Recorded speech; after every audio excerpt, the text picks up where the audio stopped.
Yo,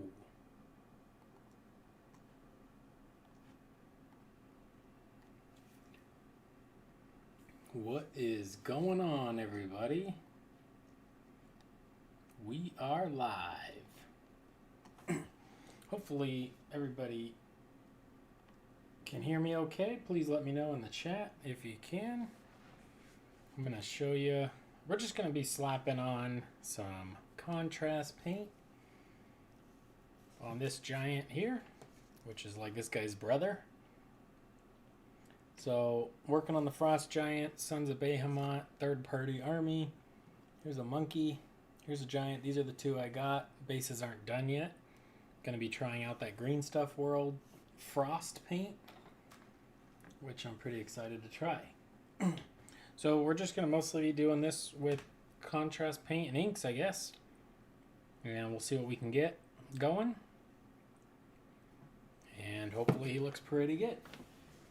So, let me grab a few. And we'll get started.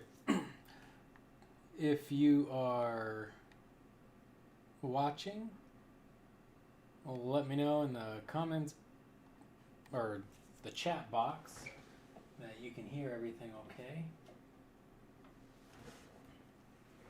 Alright, so I think these look like some good choices here.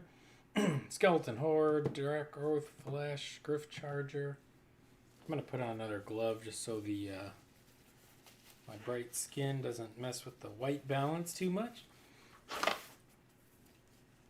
But cool, we'll get going here in just 1 second. I'm just going to use any kind of big, soft brush. This would be good for like your size 6.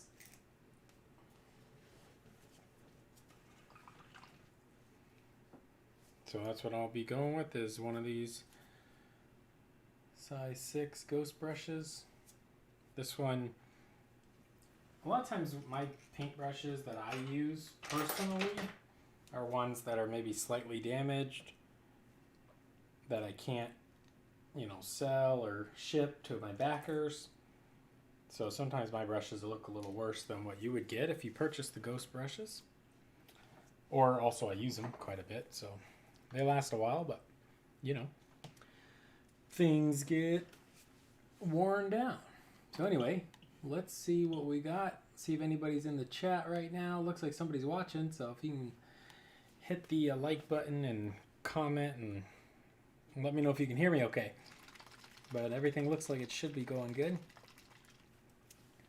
I'm going to start off with just blocking in the flesh with Dark Oath Flesh. Dark Oath Flesh.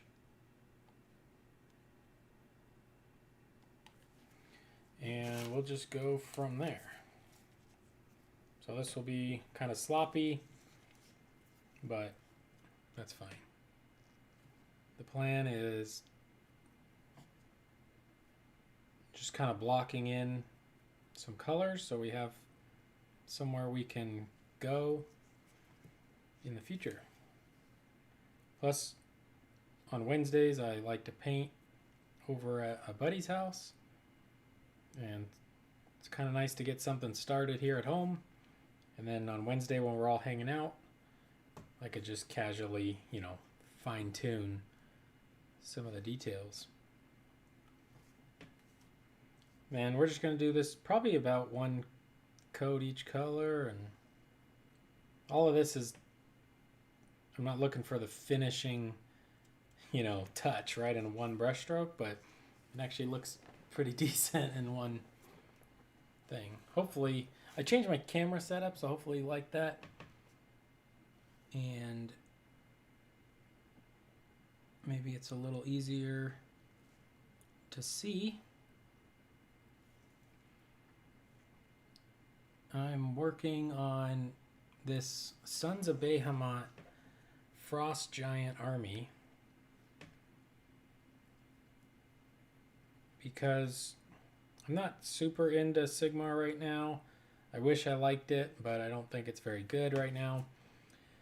But I figured, you know what, this army is going to be so cheap to make and so much fun to paint the Sons of Bahamut that I'll go ahead and build the giant army with third-party models to save a ton of money. And that way I have an Age of Sigmar army, so if in the future somebody wants to play, or if I end up liking, say, 3rd edition when it comes out, then I'm ready to go. I'll have an army. So if not, eventually I'll just sell these giants on eBay. And that's another benefit of painting $10 giants and $15 giants over $200 giants, because if I sell this on eBay in the future, and I maybe sell it for $100, it's almost 10 times the cost of the miniature, or at least 5 times the cost of the miniature. But if I bought the GW giant and they're charging $200 now, well, okay, so to be fair, this guy would replace the Ale Guzzler giant, so they're charging about $75 a giant right now for those guys. Same sculpt for 20 years, 15 years, but of course the price had to go up $50 with the new codex.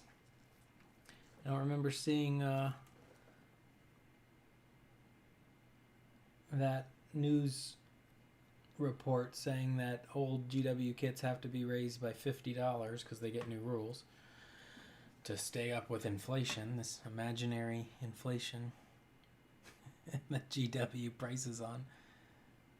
They're like future-proofing their product until 2048 or something. But anyway, so this guy here, he's about maybe $10-11. Hey, Inquisitor Zane, what's going on? Zane's in the building. Let me know if you can hear me okay. This guy here is about $12, maybe $11-12. So if I sell them for, $75, $100 in the future, not too bad. But I plan on keeping these guys around for a while, because I wouldn't mind trying out this silly giant army at some point in AOS. AOS is one of those games that I really, really wish I loved, but I just don't love it right now. I think it's very bad. But a lot of people seem to like it, so I always feel like I'm missing something. Like, why do all these people like it? And I think the game's so terrible. So maybe one day I'll fall back in love with Age of Sigmar.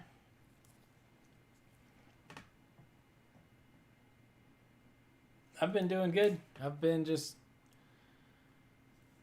shipping so many packages, working like 12, 14 hours a day on getting the Kickstarter shipped out, especially since October, because I was hoping to have it done by October, but I am very, very close to done now, so hopefully I'll be getting some more paint time in. I've been really tempted to put a video game back on the computer, but video games really are poison.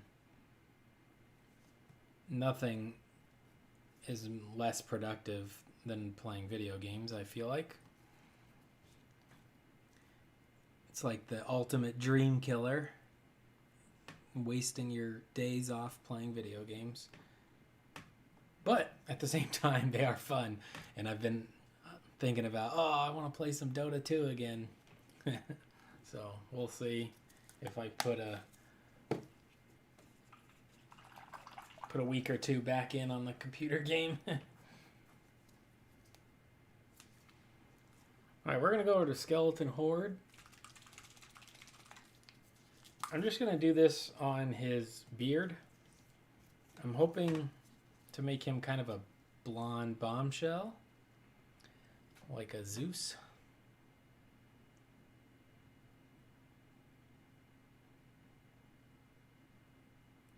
And I'm thinking this color might be a good base for blonde hair. It's a little brown, but we'll add dry brushes and stuff over it later. I probably won't be on super late tonight because I gotta wake up and take all these orders to the post office. But I really wanted to get this guy blocked in. That way, if I want to work on him Wednesday when we go paint at my buddy's house, he'll be in a nice spot that I can maybe just work on a few of the details over there. Or I got some other giants too that maybe I'll just hit them with the contrast. One thing is I don't carry all my paints to my buddy's house when I go over there. Of course, most people aren't going to carry all their paints. So it's kind of nice to try and, use the ones that you're not going to bring with you, and then you don't have to carry as many. And the contrast paints almost never go with me, it seems like, unless I need it for a specific thing. But a lot of times when I use them, it's just for fun. And I use them quite a bit, but, it's just for fun, throwing out some colors and ideas on a model. And then you just go back in and refine it. Oh, no problem. Yeah, I wanted to make sure you at least had some brushes to work with, even though I wasn't around to stream with you and get any painting done. My sleeping, actually, I've been a little better on going to bed early, too. So, not early, but it's about 2:40 in the morning here. So, normally I'm going to bed at 4 or 5, as opposed to in the past where it was like laying down to go to bed at 6 a.m. Maybe we'll hit... No, we won't. I was going to hit one of these pouches, but I don't think we need to do that.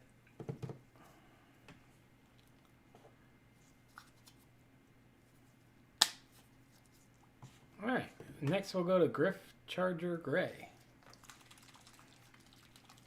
And the Gryph-Charger Gray is like the base of this color here, and on the back of his fur boots, so we'll try to keep them somewhat similar. I'm not going to bother too much with trying to make them look like a super cohesive army, but since three of these guys kind of have the same fur, so it makes sense to be relatively matching with that, I guess. But I'm just going to do it more by a unit basis and not by army wide. They'll be unified by the bases that they all stand on that look like they belong standing next to each other. It's kind of how I'm doing my Eldar. I know it's been a while since anybody's seen the Eldar I'm working on. I haven't done a whole lot, but every unit is basically a different colored metallic, and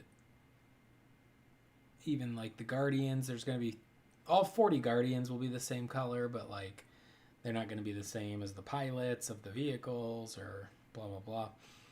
So, but they will all be standing on the same bases, and they will all be colored metallic. So I think they're going to look just fine as a cohesive force, even though I just don't feel like I have it in me that often to be like, oh, I'm going to paint a whole army and just repeat the same color scheme over and over and over again.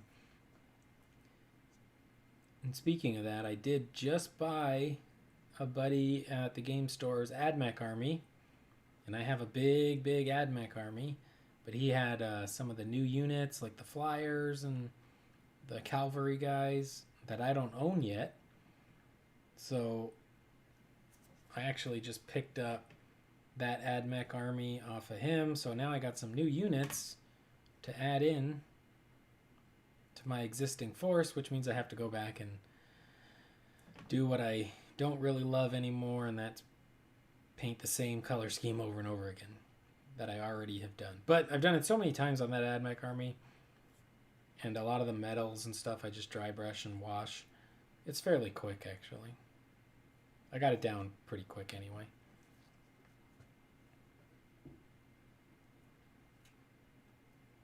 I like the blonde giant look here. The colors seem a little wonky, I think, on my camera. I just can't believe how bad I am at setting up a camera. Seems like everybody and their grandmother can figure out how to make a YouTube video except for me. But that's okay. We're moving along here. Yeah, look at that. Looking good. Oh, there he is. I changed my camera view, so this is more comfortable for me actually to paint, and hopefully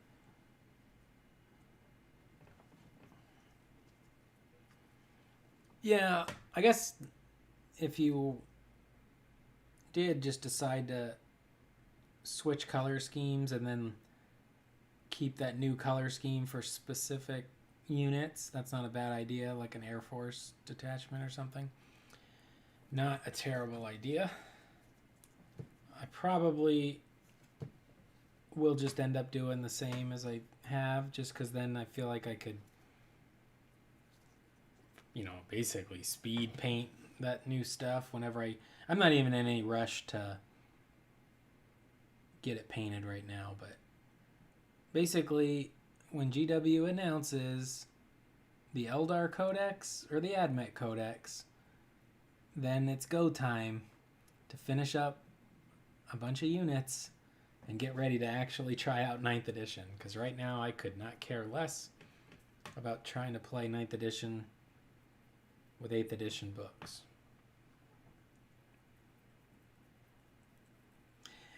Oh man, I'm going to probably make a video about it. I haven't decided yet, just because it's kind of one of the more negative videos, but that new 40K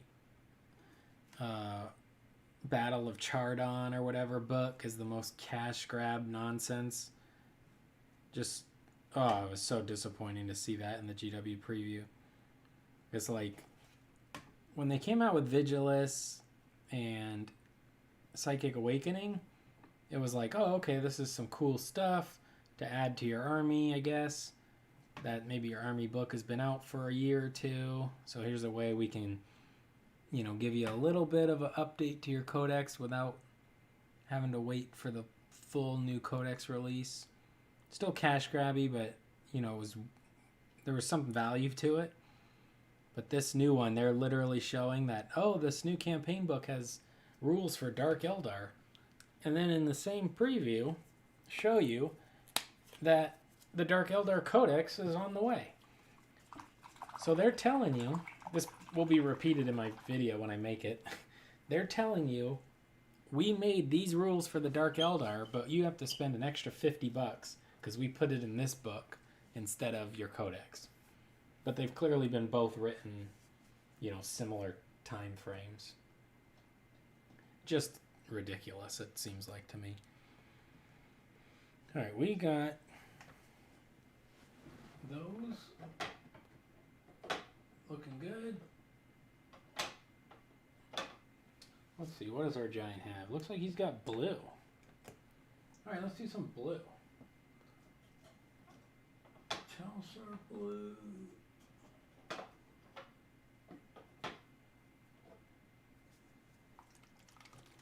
Sorry, I'm trying to find a blue.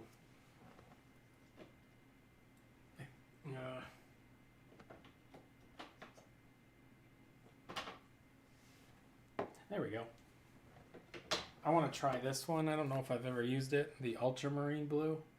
It's got that really nice separation on the bottom, which is definitely not going away when I shake it, but we'll see.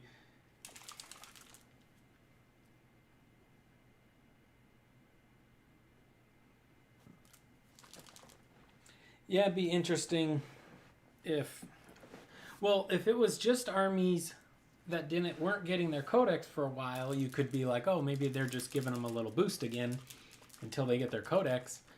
But they showed Death Guard and Dark Eldar, which are like 2 books that are coming out. So that's seems kind of dirty. All right, I never tried this one before. This is the Ultramarine Blue, potentially separated too much. I don't know. There's a lot of white residue at the bottom, so it's pretty nice. It's definitely got a nice darker blue. Not really getting any of the contrast effect, but that's okay. Like I said, we're just putting this on as kind of the blocking in stage. The other giant actually that I have painted, the guy that looks like sort of like this guy, I bought right when contrast paint came out. So his color scheme that I'm sort of repeating on this one from the other one was basically just me playing with the new contrast paints. I had just bought a few and just started putting them on that giant and trying to figure out if I liked them. Since then, I think I own all the contrast paints. They just give you a really nice, fun, quick and easy way to slap some paint around the model, really. Kind of going back and forth with my other guy here just to make sure. I'm not trying to match it, but make sure he's, somewhat in the same universe. That could be something they could do with those new codexes, is like, or not the codexes, but that like War on Charadon or whatever, is give it like its own chapter, sort of like, maybe the Death Guard have their, what are they called, Cabal or whatever for the Dark Eldar. So yeah, it could be like, oh, here's your codex, here's your 8 chapter tactics, and then here's a 9th one in this book. But if they did it that way, I don't know. It would feel dirty if the one in the extra book was the strongest. Just because then you'd feel like, oh, they're trying to get you to buy it. I mean, of course, they're a company and they're trying to get you to buy everything because that's how they make money, but I'm not falling for it. Now, if the Admech Codex comes out and for some reason I need that Charadon book, I will give somebody like $5 who purchased it, and then I'll just take photos with my cell phone. I'd rather give somebody $5 and help them recover the cost of that ripoff than purchase that book. And I certainly would never want to carry around another extra book. Like, we all know it gets very irritating carrying around 4 rule books to play the game.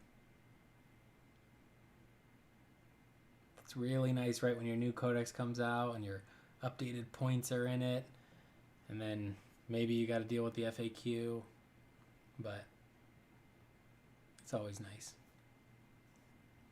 Alright, so this one did not do,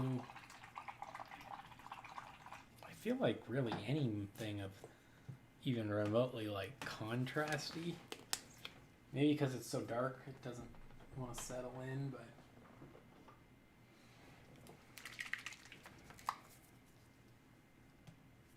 this one's really crazy, the Talassar blue. I'm just going to hit it in this front loincloth here.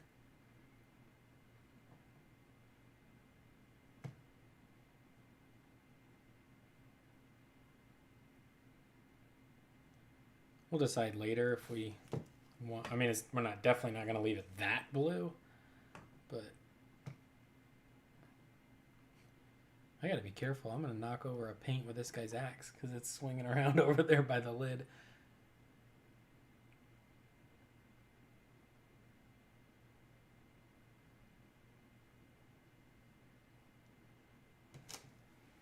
All right, what do I do here?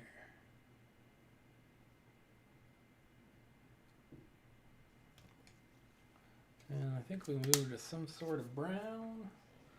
Oh, how about wildwood? We're gonna go wildwood.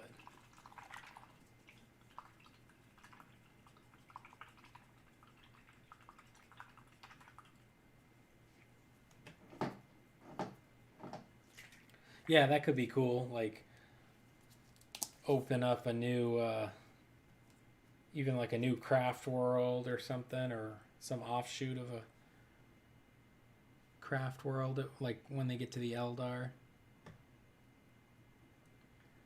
Let's try this out. I'm going to do a little bit of contrast and then wet my brush,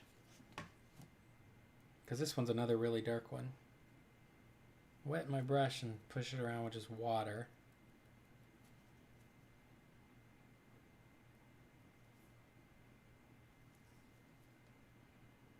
So we'll do contrast, dip in water, and spread it around.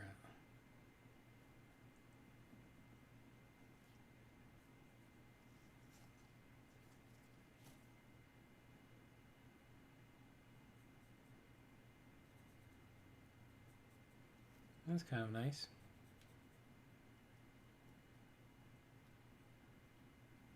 And up here, this is a pretty dark spot, so maybe we'll just go straight contrast on that. Figure out later if that's actually all supposed to be wood up there, or if there's like a metal cap on it or something. And let's wet the brush, contrast, and do this treasure chest.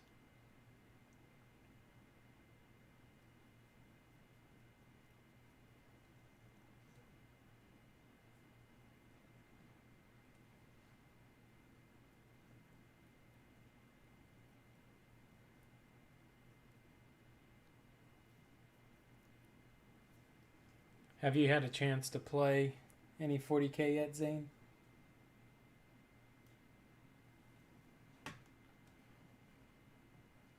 Yeah, another thing would be like if for some reason that campaign book is for, somewhat of a narrative play and it's not even used in like a match play setting, but then that's pretty unlikely because they'll really lose a lot of sales if they do that. I'm going to wet the brush, hit these horns in too with a really watered down wildwood here. Probably get some weird staining, but that's okay because we'll be able to dry brush and kind of blend it back together later.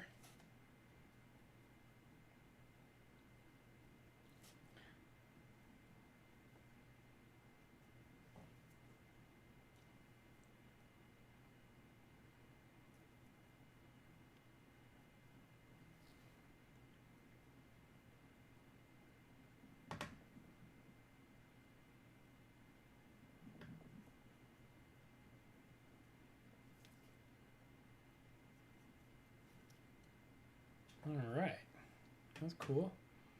And we got to do his boots, which I hate these little shoes on him. Like the other guys I did, I had no idea what I was doing. So we'll just stick with that plan of no idea what I'm doing, and we'll just wash in some really thin down wildwood, contrast brown, maybe figure it out later what color boots we think he should have. They're like these weird cloth boots that look like they're tied over top of like over a boot or something.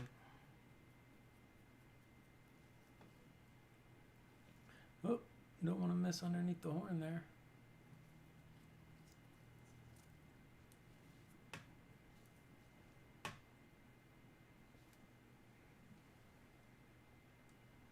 Yeah, I haven't even picked up the new 40K books either. Just because, like, hardly a chance to play. My buddies that I paint at, we could probably, he has enough terrain and stuff, we could play, and sometimes people do play over there on every once in a while, but when it comes to not having a new codex, and I sold all my 8th edition codexes, I'm just willing to wait.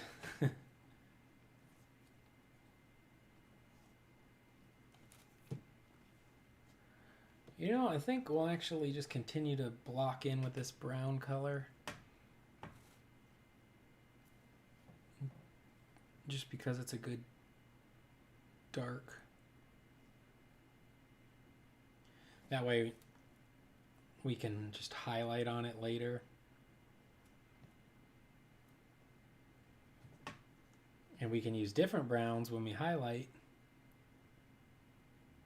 And that's how we can create a lot of separation in materials and parts of the model. It's like if I use the same brown to base coat 5 things, but a different color to highlight each one of those 5 things, the end result is going to look different and interesting, hopefully. Trying to get his little undershirt, which no idea what that's supposed to be. All right, looking good. Dwarf Giant Man.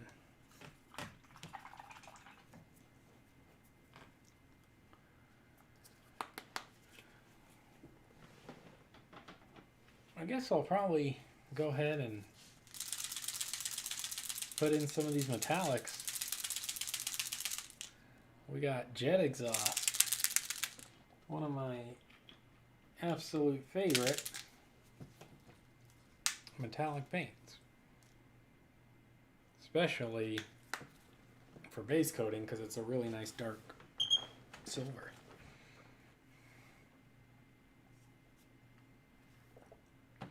I had so much fun painting the monkey that I went ahead and picked up another monkey. So maybe I'll do that other monkey on stream or something.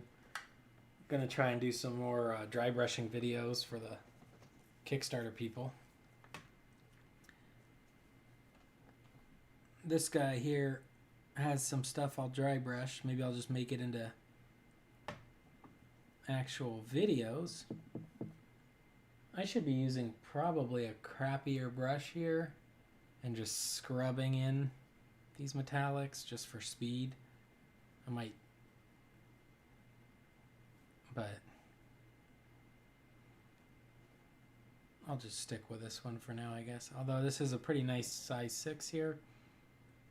Sometimes the metallics, well, not just the metallics, sometimes just when you're scrubbing paint into the model, you can quickly ruin your paintbrush. Now, obviously, I have a little bit of a different situation than most people because I happen to have a lot of paintbrushes. But if I was going to just roughly scrub in base coats, I'd maybe switch to a busted up older brush.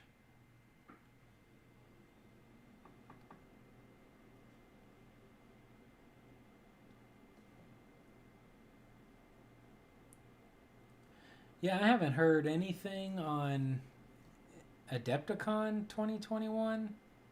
Like, I mean, I could assume it's pretty easy to guess. Probably not going to happen. But with all that kind of stuff just not happening, it makes it easy to hold off on wanting to buy any, like, rules or gaming materials that aren't simply models for painting. And I haven't even been buying models lately, really. I bought a bunch of these cheapo Reaper Giants, but they're not very expensive.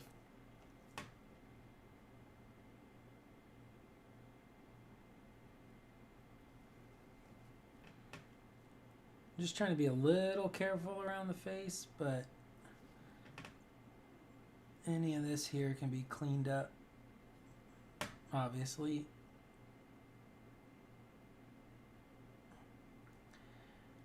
Just basically, if you just remember, you can fix anything, you can clean up anything Just a matter of seeing it and wanting to clean it up. Sometimes you just see it and you go, it's fine. But if you want to make your model really nice, one of the easiest ways to do it is just keep going back and cleaning up any little mistakes. And it just gets nicer and nicer. Now, for these giants, I'm not actually going overboard.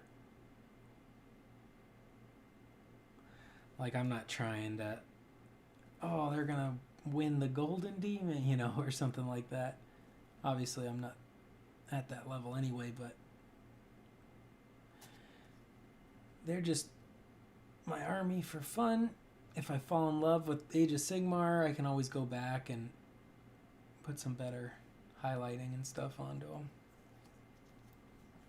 Hey, Ewan Walker. What's going on, man?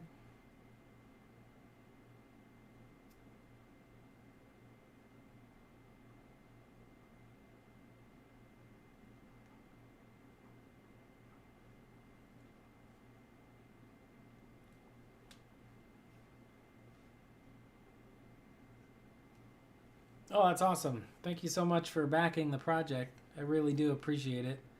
It's been really life-changing for me, so it always means a lot that everybody's likes them and has been getting stuff painted. It's funny, all I ever wanted to be when I grew up, when I was younger, was a oil painter. I just wanted to be a painter. I always pictured myself in a fancy art galleries and in fancy suits telling people about my artwork. And now I'm a paintbrush salesman, I guess, which is still pretty cool. And it feels very much, it obviously is very much attached to the world of art and painting and stuff. Some of my buddies always make fun of me because I sell a lot of my painted models. And they're like, oh, you're just painting that to sell it, or oh, you're just going to sell it anyway, or oh, everything has a price. But that's all I ever wanted to do was paint and sell my paintings. So to me, I really like painting a model, and it's quite a little thrill. Well, not when I just splodge all over it, but it's quite a thrill to me selling a model I painted. I feel like, I'm selling a piece of my artwork, which is what I wanted to do. And it's so amazing that with the paintbrushes, using somewhat of my combination of love of art and miniature painting and working in art supply stores and studying painting and things, it's kind of just cool that it all came together. And in a way, selling the paintbrushes eventually is going to make it so I can probably paint more. Once I have a lot of retail stores carrying them and a lot of online sales and et cetera, it'll be like I get to spend more time hanging out and painting. So it's pretty cool.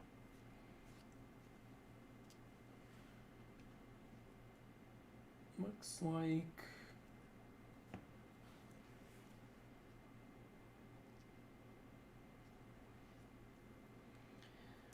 I guess we'll just do this big chest plate silver for now. We'll probably pick out like some bronze or some color here in the decorative stuff.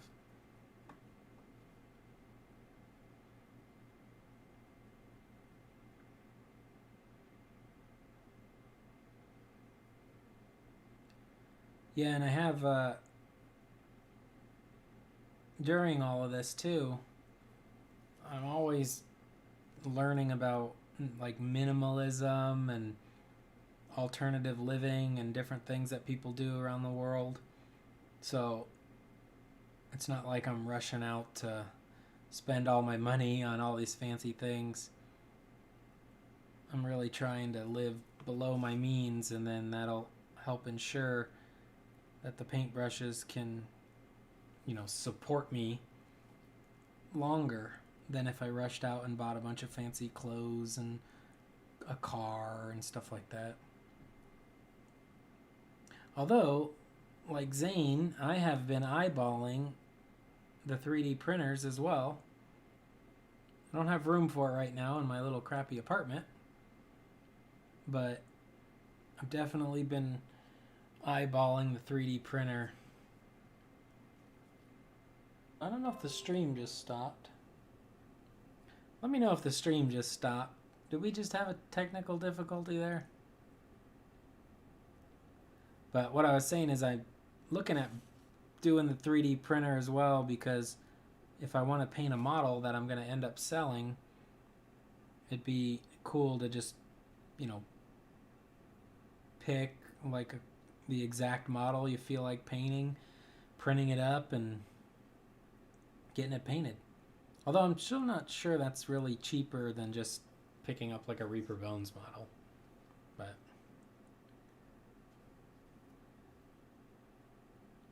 you can definitely get some more unique ones.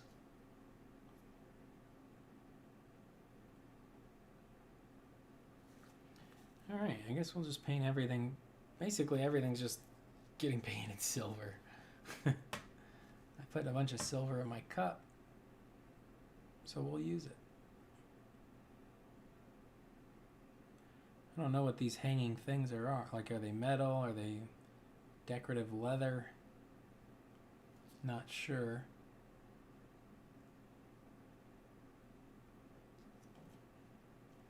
We can just paint it silver for now, like a base coat, and then figure out later if we think there's too much metal, or it's easy to just turn stuff like brass or bronze or whatever to separate it from the silver.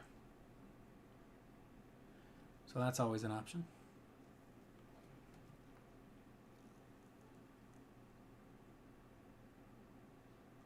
Yeah, I got a little notification that the OBS shut down or whatever.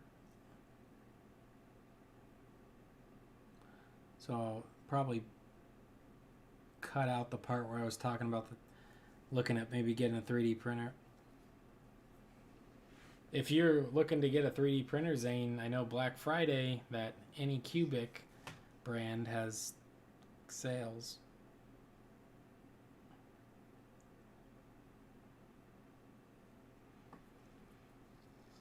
I think I'll probably look at getting a 3D printer more if and when I move. Because right now I don't even have room for like a couch in my apartment. So if I move maybe to a slightly bigger place, maybe even a 2-bedroom, and had like the work room or hobby room plus actual space in a living room for maybe a couch.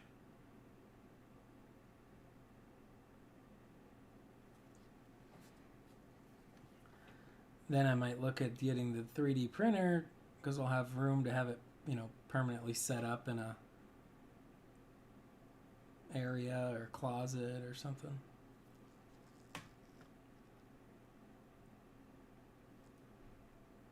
But right now it's all about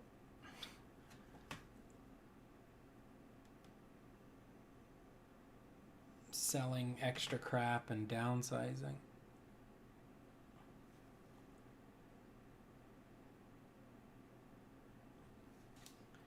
This guy's got some little rings on. That's kind of cool. I don't think the other guy had any rings. Yeah. Actually, the fact that he has like 2 rings makes me think I'll probably have to go back and check the other giant that I thought I was finished painting, because he might have some rings that I missed. And I think we'll just continue on with this bottom part.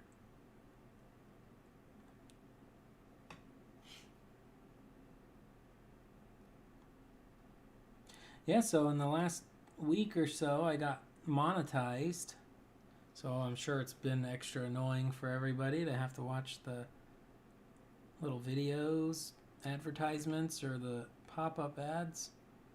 But for a channel, it's really, really valuable.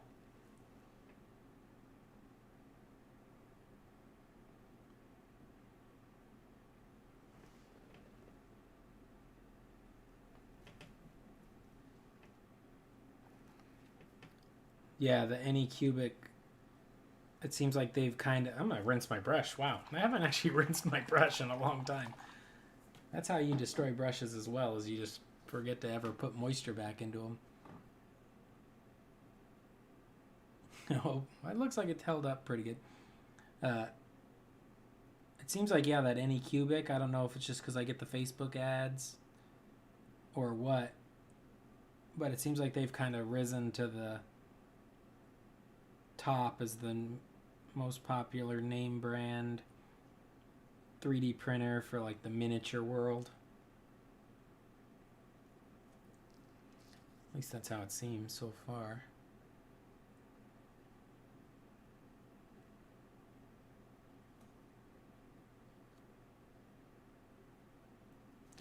I'm not sure if all this is supposed to be metal.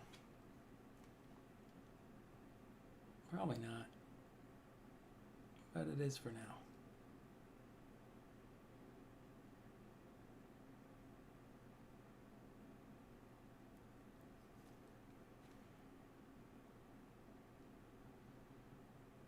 Let me just finish these little greaves here and I'll catch up on your comments there, Ewan.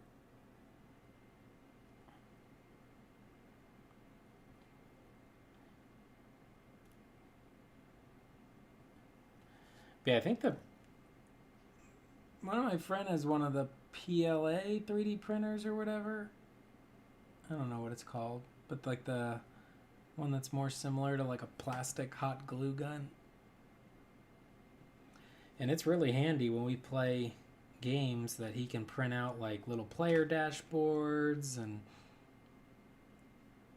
different little gaming aids, which have always been really nice and valuable for the gaming experience.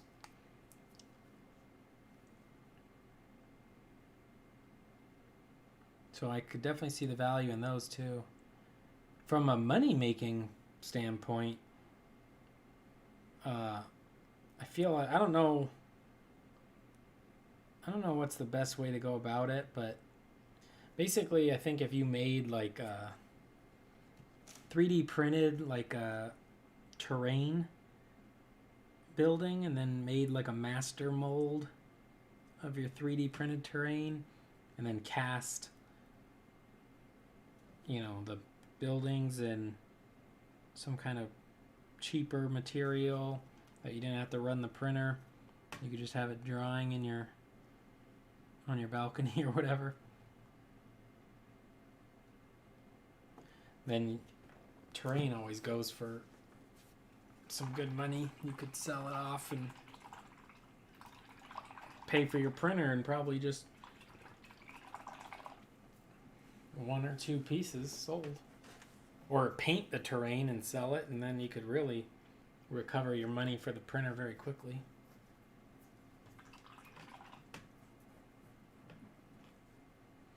Let me catch up on the chat here. We'll get him a little more in view. Alright, sorry, I got a little behind on the chat. The only problem I have with 3D printing is a wide variety of scale. Oh, yeah, I don't know anything about scaling and stuff for the printers. Yeah, GW has the kind of oversized weapon, oversized shoulders. You know, they're like heroic scale, but they're also like, a lot of the guys are really juiced up with giant shoulder pads and stuff.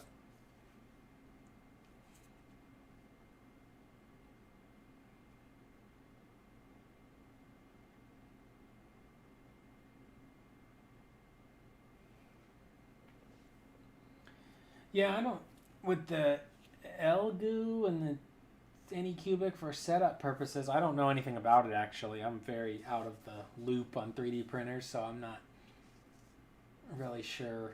I haven't even watched like reviews on like which one would be the best for the beginner.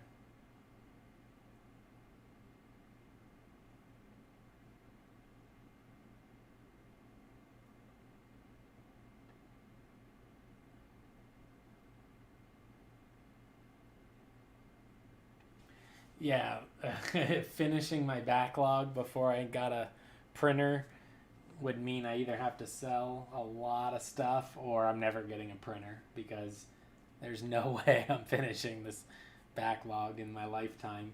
And I always got more stuff on the way, because I like backing the Kickstarters and these big board games, these big dungeon crawl board games. You 3D printed a Titan?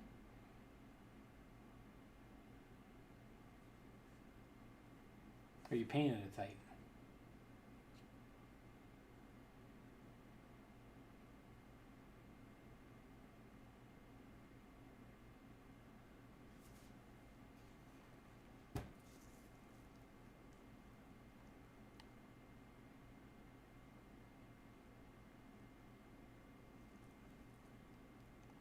Yeah, for me, so for like 3D printing, I don't think.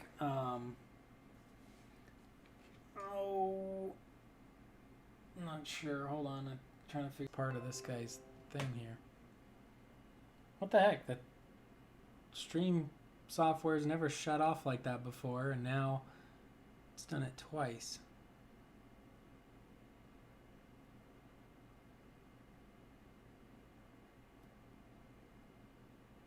That's what I'd like to learn how to do is have a nice stream with good color, good visual. So that could be fun. Because actually painting, with chit chatting with you guys is more fun than painting by yourself. I think this. Oh, what color do we get there? Kind of a Rackard flesh. We can do this color. We're gonna go ahead and hit Baneblade Brown. Should be Rackard flesh, but that's fine. We'll just do this.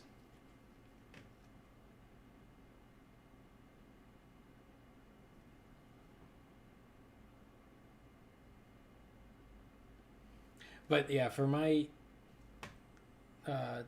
plan, I guess, if I had a 3D printer, I haven't actually even considered like 3D printing an army for myself, but I was thinking of it more as like, you join those Patreons that give you all those cool files and you paint up, some cool models for D&D and games like that and you sell them. I have seen some really, really bad 3D printed 40K stuff.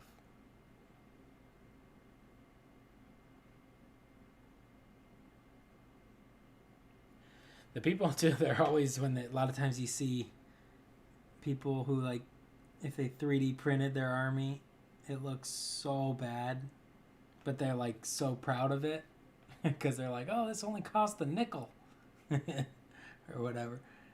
But there'll be like strings of plastic hanging off it and stuff. It's like, oh, cool. I mean, I complain about my Games Workshop prices. Don't get me wrong. There's a little fly trying to get in my paint. I complain about my Games Workshop prices, but I'm not trying to play with like models that look like they're falling apart because they're made out of like hot glue.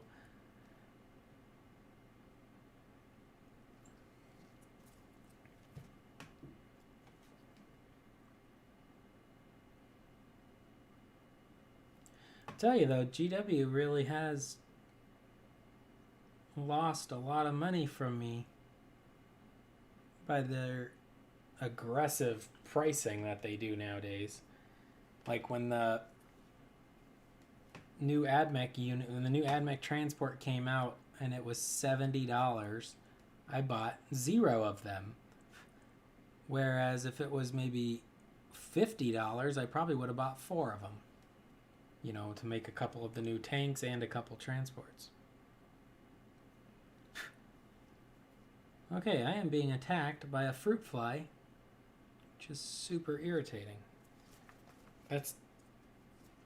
I consume a large amount of bananas, and I have made friends with the fruit flies now, I guess.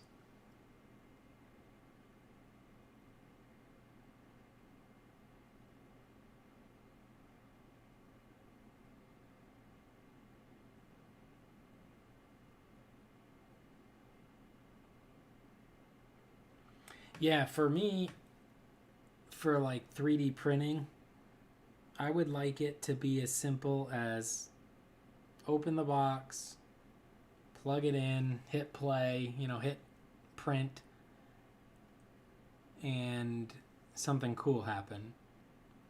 I don't know anything about supports and rescaling and resizing. So hopefully by the time I get a 3D printer, all that will be worked out.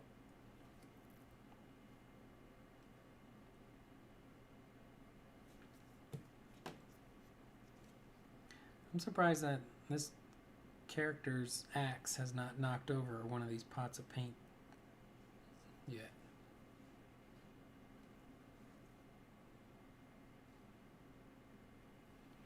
Got my patio door open. I can hear people walking around outside.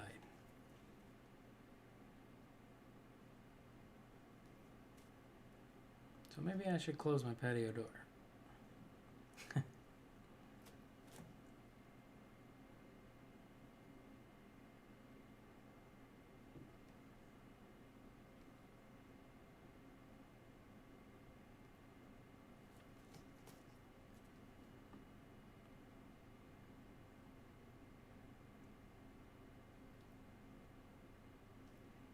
Yeah, this worked out really well, because now I could probably just slap maybe some washes on him tomorrow.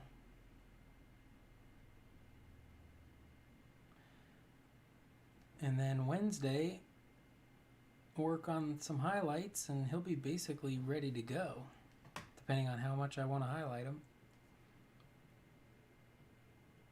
And of course now I'm getting a little sloppy, so how much mistakes I have to clean up too.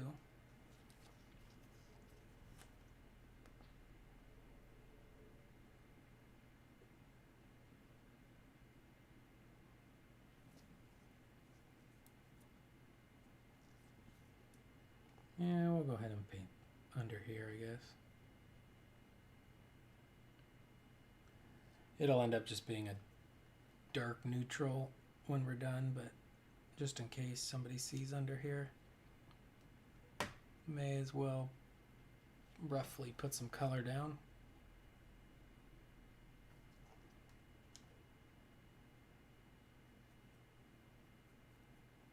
Oh well.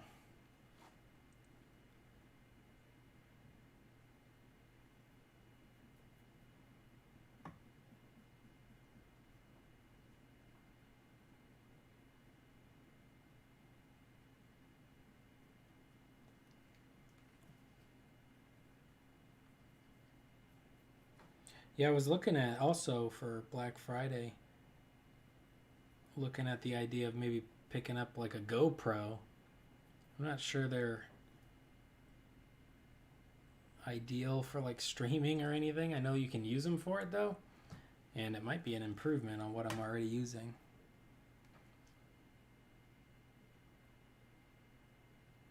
And they are, I know their whole deal is being like user friendly. Plus, if I ever travel, it'd be cool to bring a GoPro with me.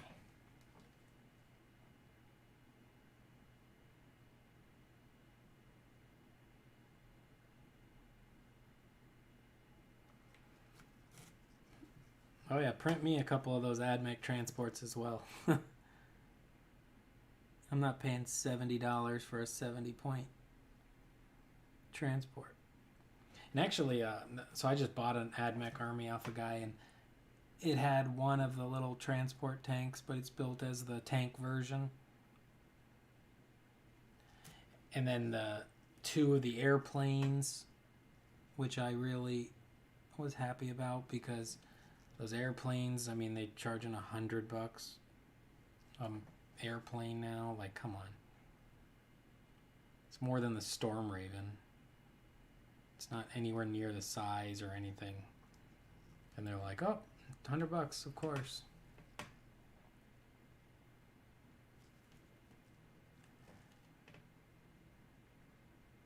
If I was in love with Age of Sigmar right now, I would definitely be buying Fulgrim, or not Fulgrim, Sigvald, the new Slaanesh model they showed, and those new Slaanesh units, because I love me some Slaanesh.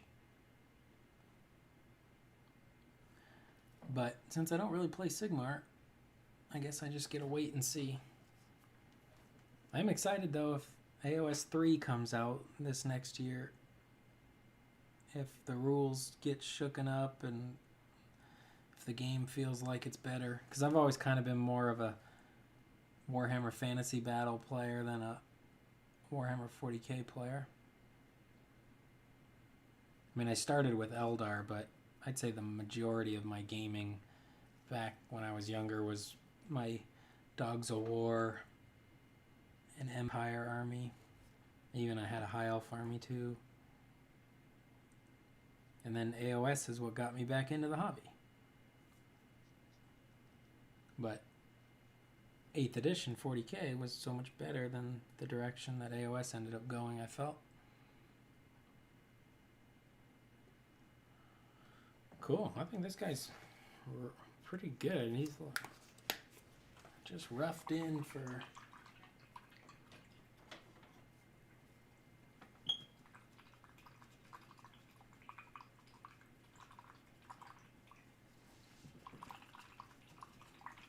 Yeah, it's converting Sigvald to the Emperor, or like a Sanguinius, or I saw people saying, like, you know, combine him with the snake body of Marathi and make like a Fulgrim Primarch. So this giant here too is one of these guys, but he's like the king. So he's got a little bit more... Well, he's got more details on his front, but like his back is just a giant cape. So that'll be a good dry brush area there. Maybe I better make sure I do that one for everybody. And check out my Mantic Giant. Filling in some of the gaps. I'm not very good at modeling stuff, but this model's pretty awesome. And check this out. I got the Shadow Hulk head. Boom! Look at that. He's gonna be my Kraken Eater. This big shark mouth, basically. So I think that's gonna be pretty sweet. It looks a little more demonic than I thought it did when I saw it in the picture, but it's pretty cool. And then he's got this arm here that's got a mouth on it. I guess that goes on something like that.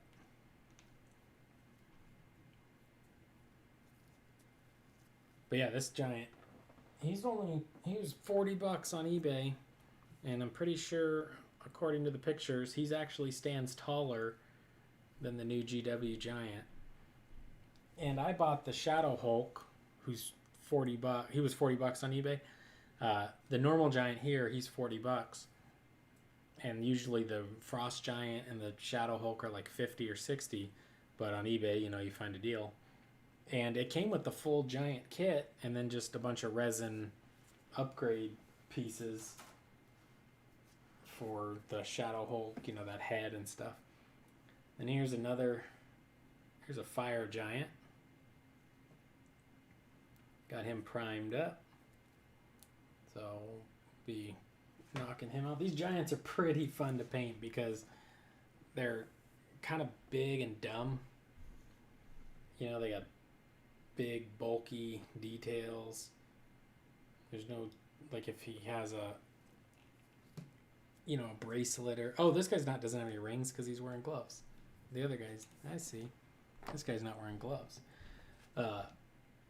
You know, all the details are so big and rounded, and you can just play with your paint. And obviously you could take them really, really far and do a great job, or kind of speed paint them out. Even like my monkey here, like, you know, for a purple and blue monkey, if you saw the dry brush video.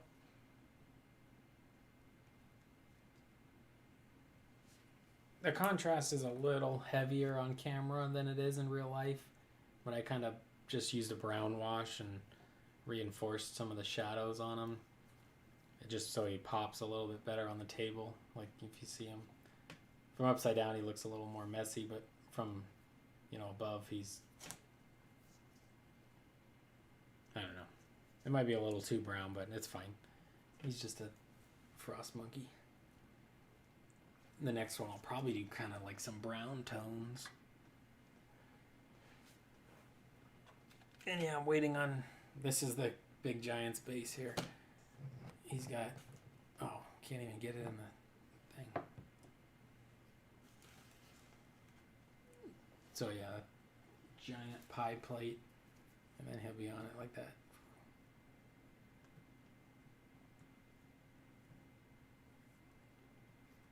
I'm gonna do more. So the two big giants I got these big bases. I'm gonna do more, you know, extra details and stuff for their bases, but the basic giants are running around on like this, and I'm gonna add snow effects, but I'm waiting on the Green Stuffed World frost paint, and I actually have him pinned. So he can go right in here, and then it's going to hopefully help him secure once he's glued. He doesn't really stay just from the pin, but see his base is ready too for some, not too bad. Pretty happy with how quick he came together. And I think that's about all we have for tonight. It's 3:40 in the morning. So I think that's it for me tonight. I'll be working on, like I said, I only got maybe, I think I got less than 200 packages I need to ship still. And I think like 150 of them haven't even given me their address yet. So that means I only got about 50 packages I need to ship. And then I'll start, you know, sending everybody messages and waiting for them to give me their address, but obviously that's just going to trickle in slowly. So only about maybe, I mean, pretty much by Friday I should be done with all the normal shipping. So that's pretty exciting. I can get back to painting.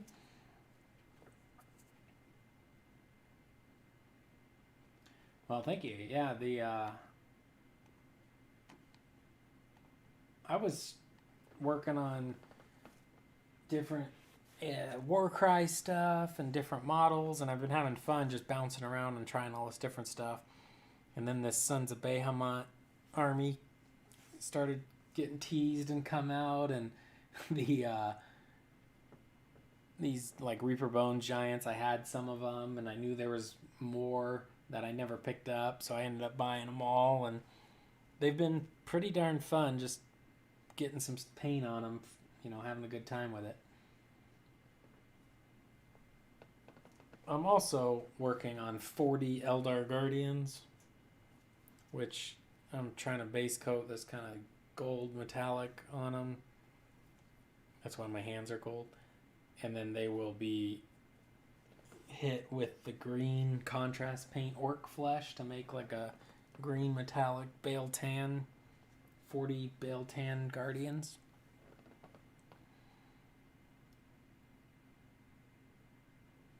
So they're kind of the project that I'm not looking forward to doing, like batch painting 40 Eldar Guardians. So I'm just kind of trying to pick at it a little bit at a time. I think what I'm going to do is get all 40 of them kind of like airbrush, base coat, wash sort of thing, and then maybe just work on like 5 at a time. Yeah, I gotta... Let me see if we can see this. So this is a test model. Maybe I use this glove. But the green over the gold, it's kind of hard to see, I think, but you can, it's pretty green in real life, but you can see those kind of yellow undertones coming through. It's more yellow in real life than it looks like on camera, but when you got, they look kind of dull or gold, but the color is actually Turbo Dork's Pucker. And it's like a really yellow green hint kind of color. So I think it's going to look pretty good. All right, guys. Thank you. Oh, Oblong, what's going on? Yeah, I'm the Ghost Brush guy. How's it going? You just caught me right before I was about to sign off here.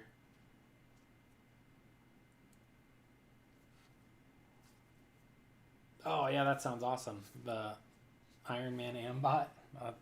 I have this little Bandai Mega Man that I've been trying. I'm not a great modeler here. Trying to fill in some of these more little action figure-y spots on them to make them look, more solid. But I wanted to paint this Mega Man up in all the blue metallics and try to be kind of true to the, the artwork or the video game. So one day we'll be making that little Mega Man diorama. Hey, if everybody could please hit like for me, that helps people find the video. Oblong, if you're a backer, what's your backer number? I'll check for you right now. We'll check for you live on YouTube.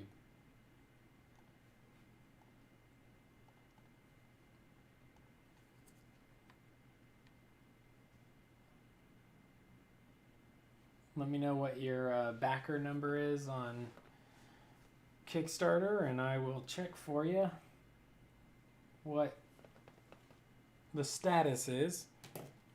I got less than 200 left to ship, so chances are yours is actually in the mail. Because of the pandemic, sometimes people's things are getting stuck in customs for like a long time. So that's not been fun for everybody, having to sit there looking at the tracking and seeing their paintbrushes sitting in customs for 10 days or whatever. But well, I don't know if you're still here, Oblong, but go ahead and shoot me a message over on Kickstarter. Oh, there we go. Sorry. I see it. 331.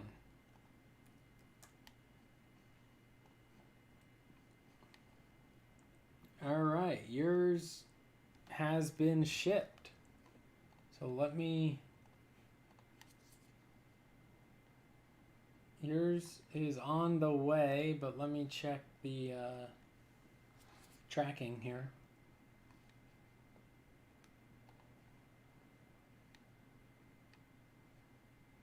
And I'm assuming it either went out today or it's going out tomorrow. Okay, so yours was printed on the 21st. So that means it went out today. So the 23rd, Monday. So I printed yours Saturday night, I guess, and put it in the mail today. So you should probably have it. I mean, because of Thanksgiving, I imagine you have it by Friday, unless the mail gets it to you before then.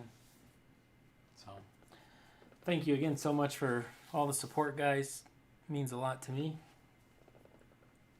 Thank you for the likes and the comments and everything, really. I appreciate it.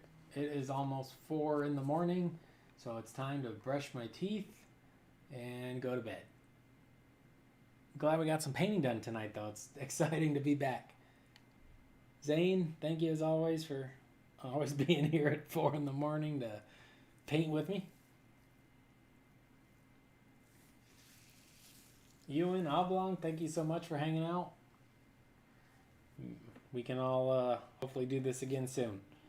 Take care, guys. Have a good night.